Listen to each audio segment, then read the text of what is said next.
Another exciting episode of Let's Talk, guys. Thank you for tuning in and welcome to another segment. Yeah, this is our very first video for segment here to enter, which is called, which is the economic segment. Doesn't have a name yet, but we'll keep you posted on that. So, for today's video, we're joined by Mr. Samkela Mhlakaza, and he's a founder of a clothing brand, which is called Kasilam. And from Ekayamandi, Mr. Lambosh. So I believe you started it with a partner, right? Yeah, he started it with his partner, romantic partner, or just no, not a romantic partner. Okay, just a friend partner. It was in 2015. Yeah, 2015. While they were still working, and in 2018 they ventured into the business full time, and they started supplying t-shirts, and over time it evolved into all forms of clothing, including branding.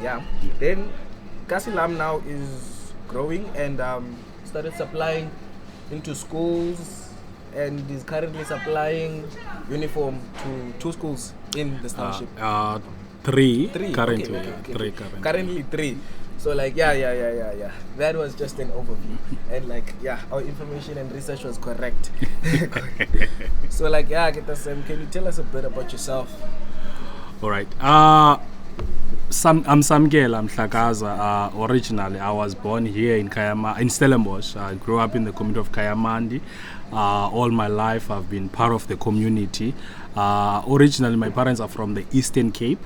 But I got an opportunity to be around the township, so I know mostly all the ins and outs of the community, and also all the struggles and all the of the community. I studied within the community, and also I went to Boland College. I studied marketing management after I finished grade 12. After I've finished, worked as an intern in one of the organizations, which was back then Vision Africa, and also I ran some program there, of which the programs were for especially youth. So I think with this particular building, I'm always familiar with it, because for the past 15 years I've been part of this particular building. So actually, I started working at Amazing, here at Amazing, as a performer, dance singer, and also a waiter.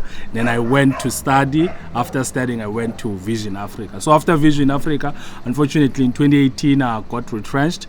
So that's where I ventured fully into Kasilam Wear, and that's where I became the full-time. So back after in 2015, we're doing it part-time. But as from 2018, it was on a full-time basis. Yeah, very goal-driven, And you spoke about you got retrenched, and then you ventured into the clothing brand. So yeah, it was not easy, because you become too attached to the work okanye umsebenzi lo wenzayo. So it was not easy, because we are doing it to Kasilam just for fun. Mm-hmm. So it was just for fun, branding, doing izinto abantu abazithandayo. So it was more of a hobby, I would say, because it was something that was keeping us busy, especially after work on weekends. So it was keeping us busy. But when we ventured into it full time, so it was now the intense part, of which it was the intense part, but it has been a very interesting journey, but it's still it has its ups and downs, so of which I'm sure you have some questions about that. Definitely. So Okay, so what made you think of the business in particular, the clothing brand? Back then, I think it was in 2014. A friend of mine, 2014, 2013, I don't know which between the two of those years. So a friend of mine approached me to sell t-shirts for him. So we sold those t-shirts. I think it was for about 6 months when we sold those t-shirts. And then after some time, because most when we sell things, you try and sell, and then you give people at Inansika Gamachala. So we gave abantu Gamachala, and then from there, abantu abaninzi didn't pay. So of which some paid, but majority didn't pay, because I was working with a close friend of mine that time, to sell those particular t-shirts. So but after some time, so we were not in contact, and unfortunately his business, he couldn't run his business further. So, and then after a year, that's where the idea of Kasilam came in. So my business partner and I were sitting, and then we're like, what can we do? And then we're like, let's do t-shirts. Let's do I Love Kayamandi t-shirts. Okay. So from I Love Kayamandi, abantu abaninzi started to come and say, can you do I Love Kailicha? Can you do I Love Kraaifontein? I love Eastern Cape. I love my mom. I love my dad. So it was more becoming a brand that is more personalized now. So people, Abandu, they felt very in touch with it. So they became very close to the brand, of which it was now, people started to suggest things. Because it was t-shirts only. So now bantu started to suggest izinto apho bathi ba, okay, how about you do a cap, how about you do a hoodie, how about you do a full tracksuit, or room doesn't need design, can you make this design? So it was started to be ideas coming from the customers themselves. So that's why we call it the people's brand. Okay, I see the slogan. Yes, so that's why we call it the people's brand. So it's from the ideas that were from the people. So which it was from there started to do well. Okay, you kind of answered our third question in a way by mentioning the people's involvement as well as the depth part, amatyala, But like I want to know, like, just on this perspective, like, how was the support from the community? Support side. Kuko a term that is used that black people do not support each other. I beg to differ with that. Okay. So of which, for us, we are who we are today because of Abantu Bakuthi. Okay.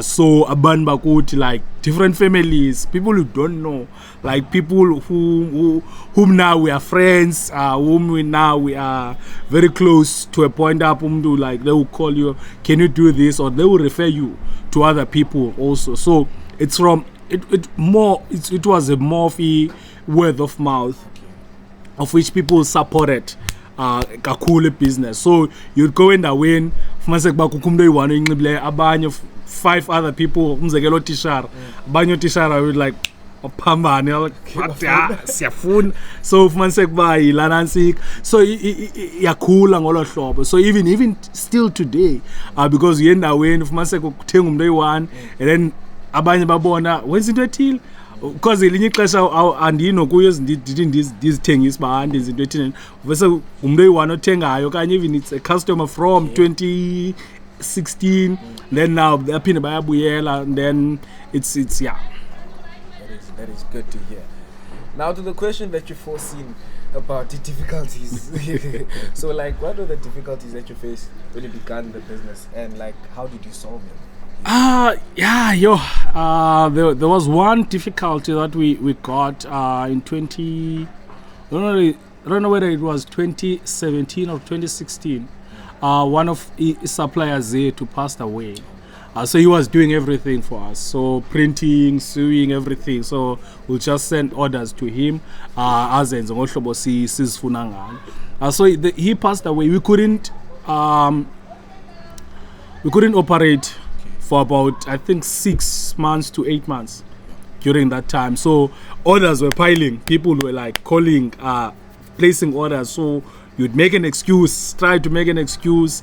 But that time, but what we've done is, through our savings, we've brought machines to do the printing in house. so whereby we got to learn how to do the printing through YouTube. So it was all the self-taught journey.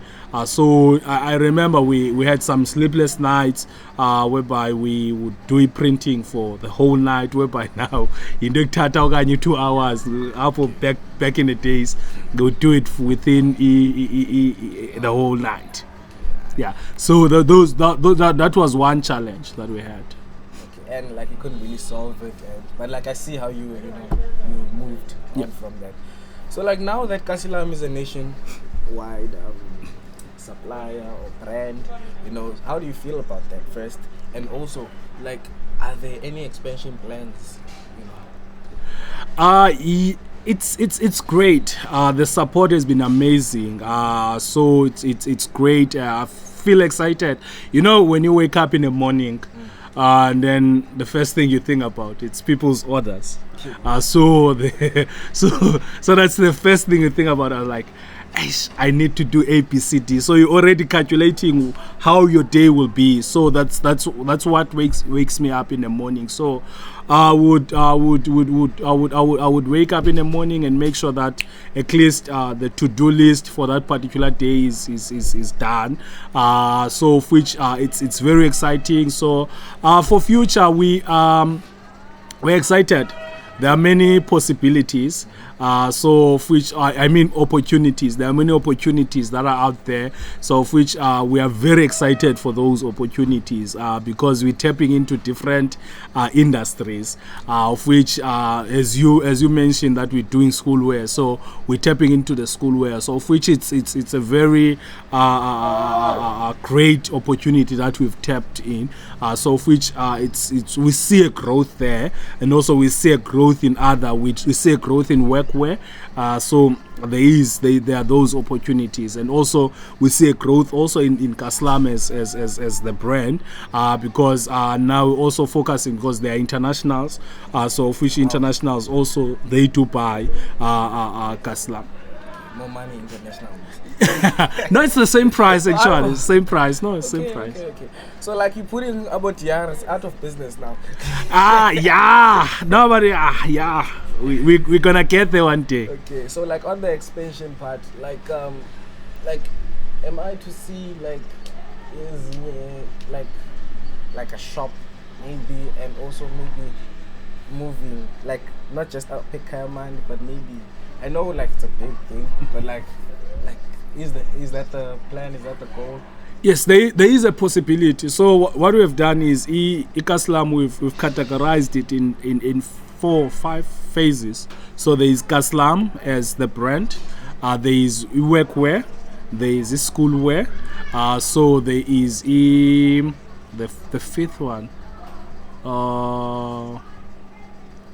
Printing, yeah. So those are 4 offerings that we do at Kasilam. So there is growth in all of them. So you would see there is a difference between 2022 and 2023. There's also a growth between 2023 and 2024, of which we can measure those differences. But also through our strategies, we would like to expand and make it bigger. Go online because I think online is the in thing now. So I think the more we also grow online, the more we will be able to be visible. Yeah. So like, how is it different? How is the business different from when you started and now? Now, of course, there's growth. We're not talking about the growth difference. Like, talking about, isn't this different from like you were operating different from when you started, or something within? I don't know if you understand my question. Yes, of which at least now things are in place, whereby strategies are in place. Okay. To grow the business, of which it's documented down. Financials are in place, compliance is in place to make sure the business is compliant with whatever we do. So we're making sure at least there is that difference. Whereas when we started, it was just to sell.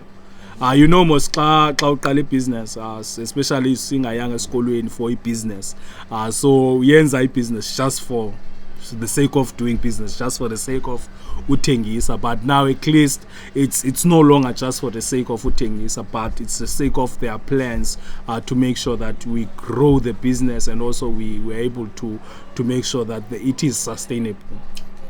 So like speaking of finances, do you now moving like away from Kasilam, like talking about like just the economy, you know, so like do you think there is or enough financial education or literacy in black communities? Ayiko. So of which I think I remember we had a session in 2022 about financial literacy. So it was a organization that I'm part of, Gentlemen's Club. So we had a session about financial literacy, so whereby you find abantu abaninzi of banomasingcwabane abanka yabo, so umasingcwabane bayi-10 imali yonke iya komasingcwabane because umuntu ufuna ukwenza sure xa kuswelekiwe at least kuyanantsiko. So the planning is not accurate from black communities, but bakhona abantu abazamayo. Even myself, I'm not perfect, but also I'm trying. So financial literacy, I think it's something that needs to be done from a schooling. It's a module that needs to be introduced in school, whereby kids from maybe even in high school or a primary, they are introduced into financial literacy, how to budget, how to spend money, because you find people who are spending recklessly. You find people currently who are having loans pa. So which that needs financial literacy. As much as economic Ramaphosa, it's very tight, but it needs financial literacy, and also it needs a discipline. So of which one has to be disciplined in order not to use imali kwinto engafane bayisebenzisa kuyo. Don't you also think it should be within our families in the financial education and financial literacy? Yes, families, it should be there. It should start at home. But like, what's stopping us in black communities about English? It's the introduction to the adults. So abantu abaninzi of manse kumndiye waphange, but ke ngeze phangela uzawupecha phana phaya. Akafumenanga a guidance on how they can go about. So the guidance was not there, and then now I'm getting paid this much. Then from getting paid this much, I'm think I'll be able to sort ABCD. So of which ke ngokulapho ke izinto zimoshakala khona, because izabalapha engqondweni but on paper ayikho njalo. Yabo, so that's why imali izawutyakazeka khona. So ke ngoku I think our families should be the first. Even ezinkonzweni. It should be there. It should be where financial literacy is taught. But okay, bazalwane masenzeni ka umuntu wenza kanje, let's say budget kanje, uspenda kanje umuntu. I hear you. So like lastly, as we close, advice to young entrepreneurs, especially in our communities. The journey is not easy. But one has to have courage to make sure that they do their level best. And also there is a friend of mine, Useabonga, who passed away in 2009. He wrote, I remember he wrote a quote, we're still in school then. So he wrote a quote, quitters never achieve their goals. So if one has set a goal and they want to reach it, make sure that nobody uyanyukela uyabambelela. So as bakusenyukela uyabambelela, but ke ngoku at the end of the day there is a price, or there is somewhere you have to go to in order for you to reach that goal. So you make sure that uyanyuka whatever steps it takes, and also shortcut. It's not a way. Okay. So make sure that we yanyameze kwa ndo enzekayo, because it means to it is meant to build you, not to break you. So that's my. I hear you.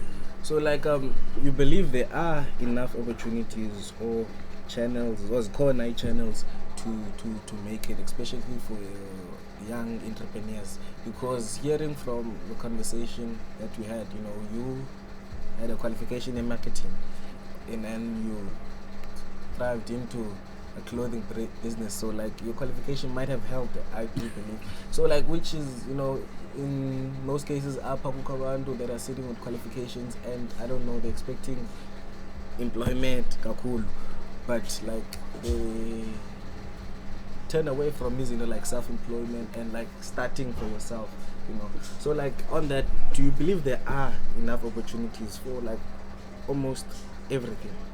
There are opportunities, and also now nowadays there are many things one can do. So we don't even have to be in competition, for example.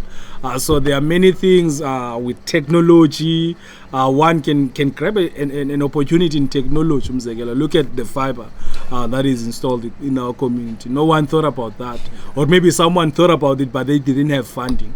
But when you knock the right doors, or you know, or you know the right people who knows the right people. A friend of mine always says, if he had money, he would invest in every small business that is there in our community, and make sure and ask you, how much would you need to survive? For example, for 2 years. How much would you need to survive per month if it's 15,000 or 20,000 in order for you to survive without depending on the business? What you need to make sure is you make sure that you build the business. To make sure that you do not take anything from the business, you just build the business. So that would make things easy. But you know, but you know, if there would be enough support, whereas we have mentors around each other. So if you have a business mentor, you know when there is a challenge, you run where to run to. When you face a difficulty, you know where to run to. Even at times you don't even have to face a challenge, or you don't have to face a difficulty, but just have someone to talk to about the running of the business. So of which I think the opportunities are there, but just one needs to make sure that they tap the right opportunity and they have the right customers to make sure that they're serving them. Look at the people who are selling ukutya. So abantu abathengisa ukutya, like always business, it always thrives because they know who to focus to and what they are bringing. So if man say komnye uthengisa isibindi usenza kanje isibindi sakhe, omnye uthengisa umbengo uwenza kanje umbengo wakhe. So they know exactly uba i-customer yakho umuntu uzayiseva njani. Even nabantu abathengisa impahla, kukho abantu abathengisa impahla bayazi uba okay, i-customer zami ndizifumana okanye i-customer zami zezi. If ba i-customer zakho it's abantu abatshatileyo, i-customer zami ngabantu abatshatileyo abanxiba kanje. So into ezinjalo. Well, that's it from our side. And thank you. Well, there you have it, guys. Thank you for tuning in. We reached the end of our interview. Don't forget to like, subscribe, and share. And also, if you're looking for Kasilam, we'll share the social media pages. And to possible investors and whatever that are watching, please do support Kasilam. Well, thank you, guys.